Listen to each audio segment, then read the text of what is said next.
Serangan besar-besaran Israel di Lebanon mendapat kecaman dari Iran. Bos IRGC Iran bahkan turut memberikan ancaman terhadap Perdana Menteri Israel Benjamin Netanyahu.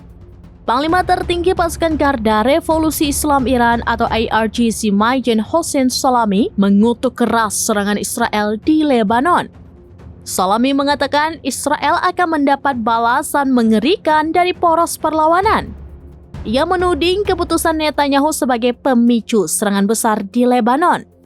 Dalam suratnya kepada Sekjen Hizbullah Hassan Nasrallah, Salami mengecam kejahatan Israel. Kejahatan teroris rezim pendudukan yang menewaskan banyak pejuang Hizbullah dan warga sipil Lebanon.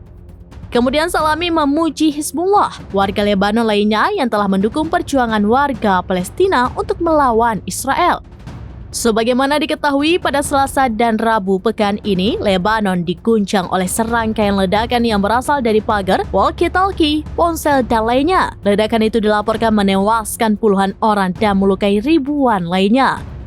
Kelompok Hizbullah di Lebanon menuding Israel berada di balik ledakan itu. Namun Israel hingga kini belum mengkonfirmasi ataupun membantahnya.